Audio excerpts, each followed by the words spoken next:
So I was right, Alex Pereira did score another iconic knockout at UFC 303.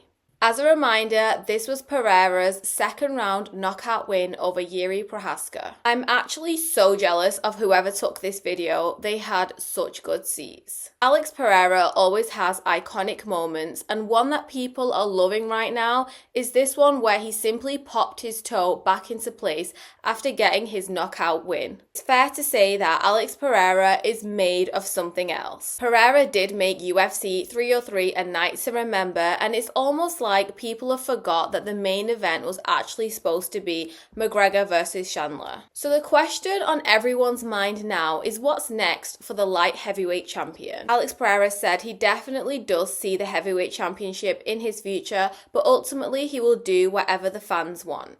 Pereira is definitely a crowd and MMA fan favourite, and it will be great to see him go all the way and become the first ever 3-division champion. Pereira is an MMA fan favourite, and it will be incredible to see him go all the way and become the first ever 3-division champion. I actually came across this post on ESPN MMA's Instagram about Alex Pereira, and I found it so inspirational. It talks about Pereira working at a tyre shop from the age of 12 to support his family, to turning to kickboxing at 21, to eventually signing a UFC contract in 2021 and becoming a champion by his 4th fight.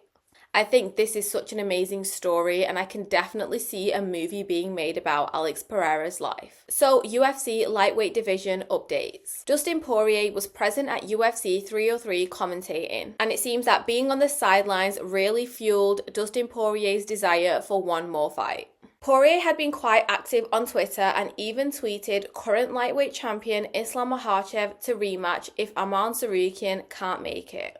And honestly, Islam Makhachev's response made me laugh. He simply tweeted back, "No thanks." I think that is such an Islam response, and nobody can say that his manager Ali Abdulaziz has been tweeting for him. Instead, Islam tweeted that he needs a new target. Islam Makhachev has said consistently in the past he's always looking for new challenges and isn't as interested in rematches. There's many fighters. Who is the name? Real contender. Not fake. As we know, Islam Makhachev has his eyes on securing a 2nd division championship. Now, it's my dream. I want to fight for the 2nd belt. I want to feel that energy again. Number 1 lightweight contender Arman Tsarukyan is currently facing a 9-month ban. So I was reading this article on the BBC, and it says that Arman Tsarukyan could get his ban reduced to 6 months if he produces an anti-bullying public service announcement. Then we could possibly see Islam Makhachev face Arman Tsarukyan at UFC 308 in Abu Dhabi, potentially on the same card as Khamzat Chimaev. Islam Makhachev loves fighting in Abu Dhabi and considers it his second home, so I'm sure he will be happy for another fight in Abu Dhabi this year.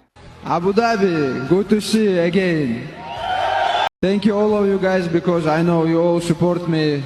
And with Khamzat potentially on the card, I think the Arab MMA fans will be in for such a treat. Like, I still can't get over how good UFC 294 was. So now we are getting closer to the next pay-per-view card, UFC 304. I'm honestly so excited for UFC 304, except the part where I'm probably going to be up again until 6 a.m. even though it's taking place in the UK. The event is taking place in Manchester at the new Co-op Live Arena. This arena has the largest maximum indoor capacity than any other arena in Europe. So I'm sure that the atmosphere on the night will be even more insane. UK crowds are known to be some of the loudest, so I'm sure that UFC 304 will be a night to remember. The UFC have not been in Manchester since 2016, when British MMA icon and UFC Hall of Famer Michael Bisping defended his middleweight title against Dan Henderson at UFC 204. Going back to fight start times, a fighter native to Manchester, Tom Aspinall, the current interim heavyweight champion,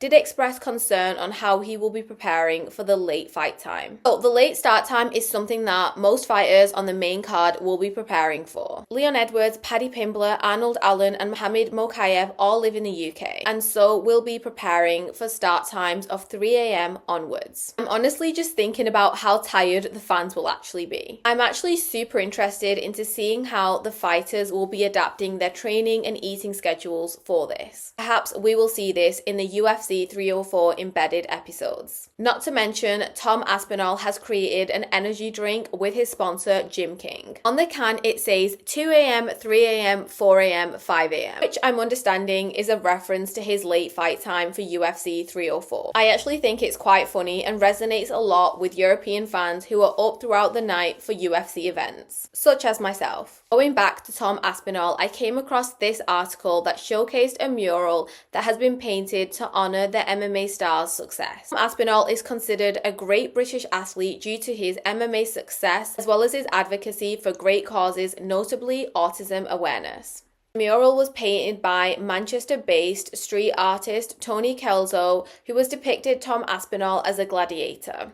The theme takes inspiration from Tom Aspinall's Colosseum tattoo on his chest. I think the mural looks incredible, I love the colours, and it will serve as inspiration for all that pass it. Do let me know your thoughts in the comments below. Let me know any interesting MMA news stories you've come across. Please don't forget to share and like this video and subscribe to my channel.